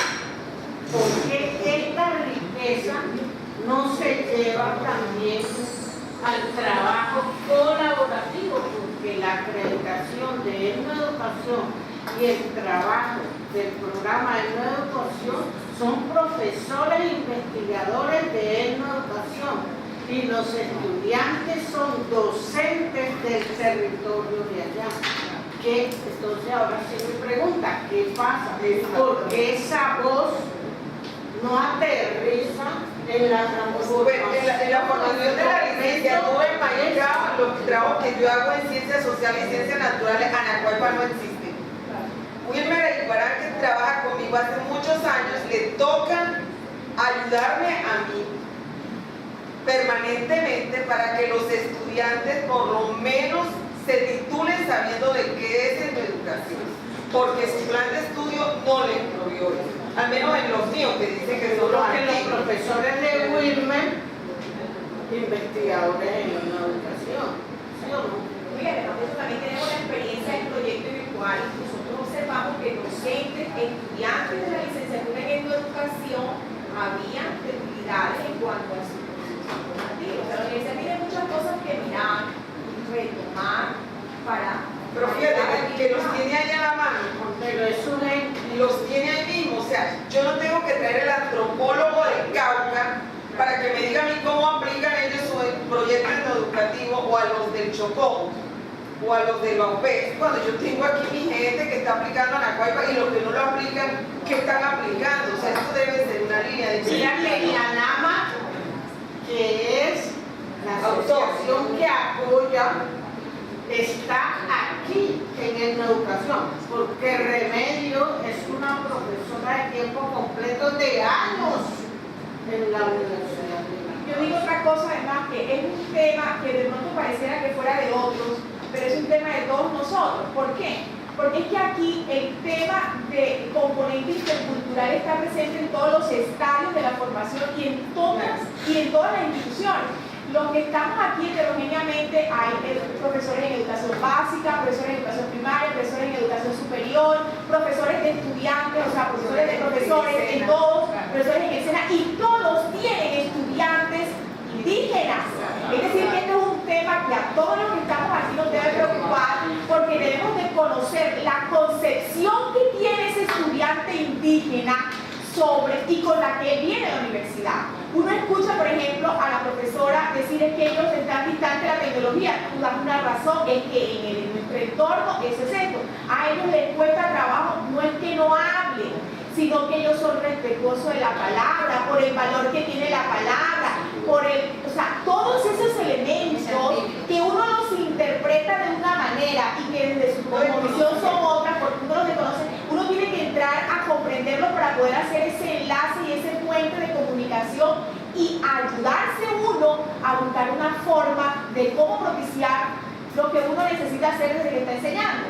Pero es necesario que todos lo conozcamos y nosotros realmente lo desconocemos. O sea, por ejemplo, como docente de la universidad, yo nunca he tenido la formación de lo que es esto para que me sirva a mí como estudiante de interés en temas que tiene un alto componente de estudiantes indígenas. Y yo nunca he tenido esto para poder interpretar yo por qué él es silencioso, por qué no participa. ¿Ya? Esos son elementos que a todos nos toca, quien está en multigrado, quien está enseñando, todos tenemos que tener en cuenta esto para poder nutrirnos y hacer un ejercicio mucho más contextual de la formación. Es como este mensaje para mí.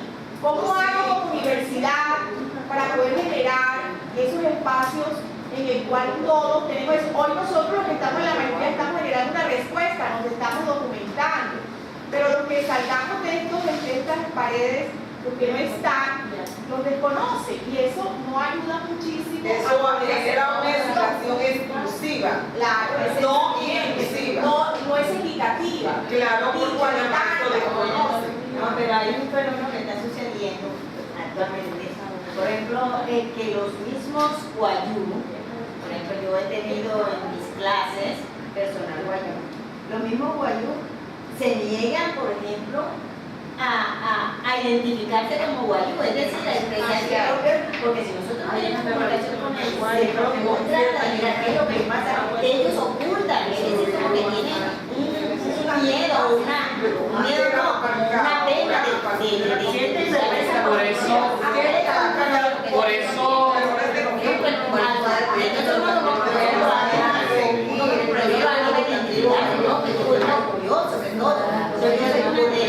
usted acaba de decir algo que yo no dije. O sea, no lo dije textualmente, pero sí lo he venido diciendo entre líneas. Uno de los objetivos fundamentales de ANACUEP es que el estudiante se identifique como guayú, se identifique como tal, y que no importa dónde vaya, él se identifique como él.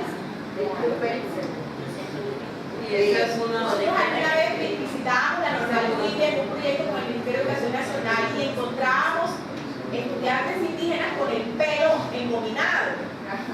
Y, o sea, al estilo pop del occidental y el pelo engominado hacia arriba, nos llamaba la atención y le preguntábamos, ¿por qué no de gusta? manzana, cuando Exactamente, entonces uno ve ahí mucha occidentalización que hace perder la identidad. O sea, muchos temas más importantes para hablar. Wilmar, siga usted. Bueno, profe,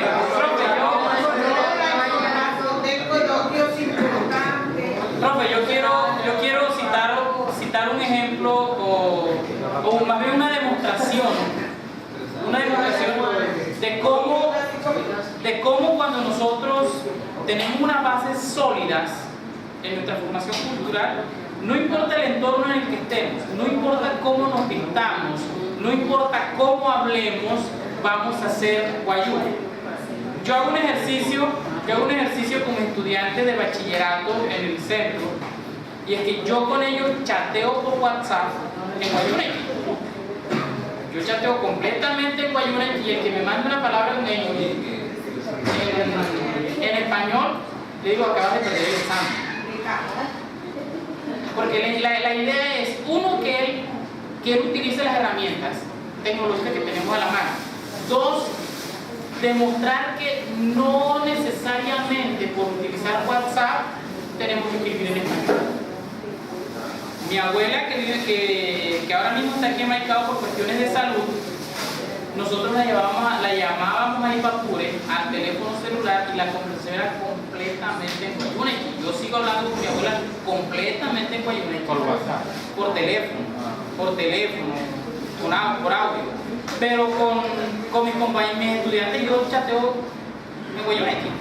Les escribo en guayunequi y es una de las formas que yo utilizo para ejercer en ellos una evaluación de cómo estamos utilizando.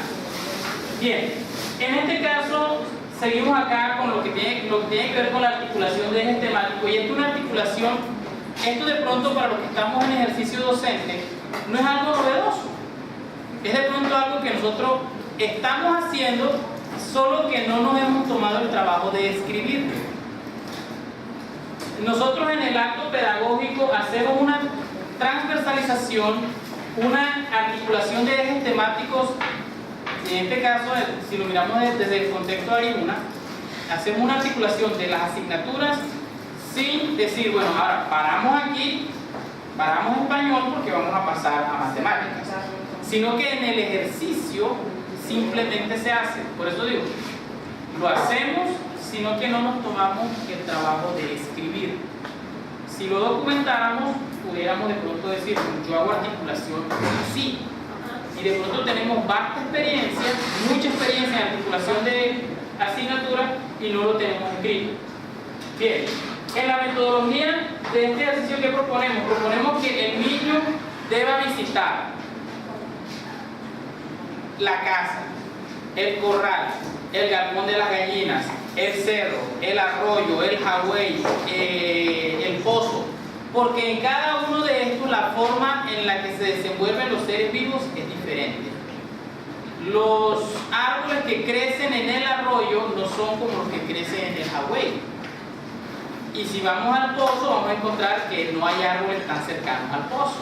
Entonces, todo ese tipo de características es necesario que lo tengamos en cuenta al momento de ejercer el acto pedagógico. Por eso hablamos de que es necesario visitarlos. Ahora, en guayunequi, si yo voy a enseñar los seres vivos y miramos de pronto el plan de acción de un maestro, como yo le llamo neo-guayú, hablando de su neo-guayunequi, vamos a encontrar que dice animales. Yo prefiero que en el plan de área aparezca murr. que traduce exactamente lo mismo, animales.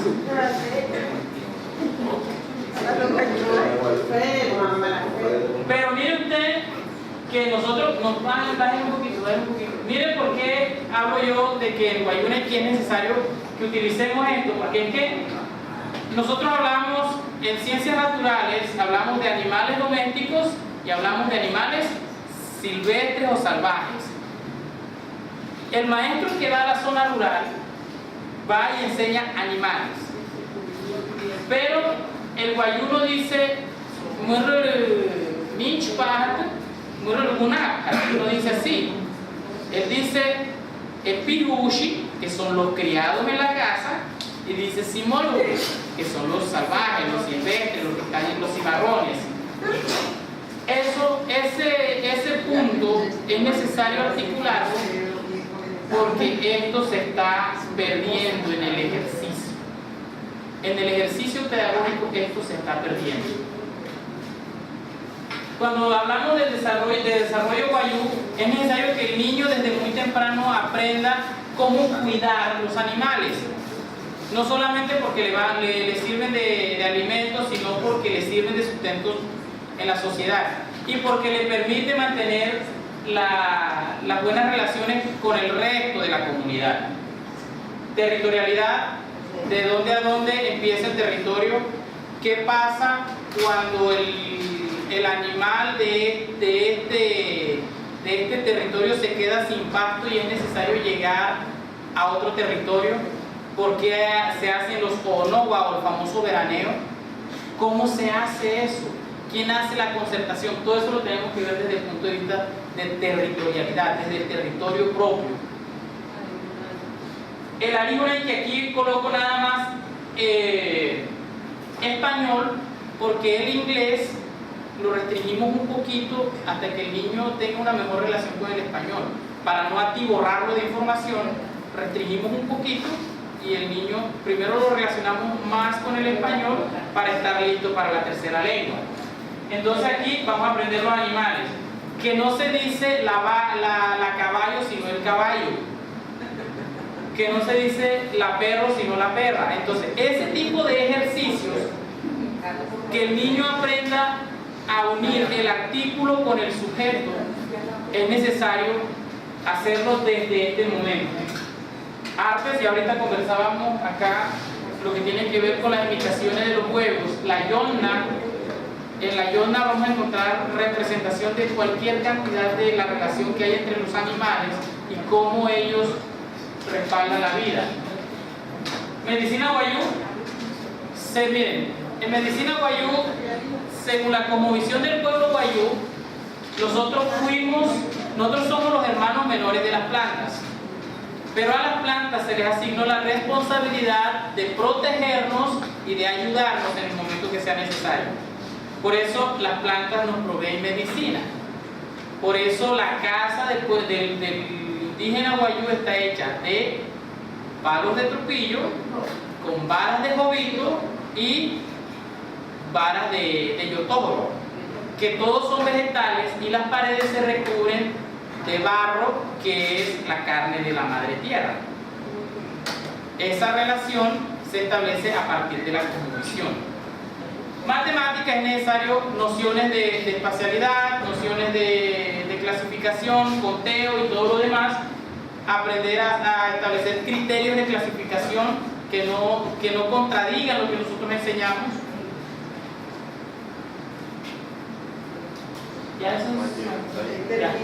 Esa es la propuesta que desde la NAC Guaypa, en el CI número 3, bueno, por decisión de los padres de familia, yo superviso. Y esto es lo que vine a compartir con ustedes hoy. Gracias.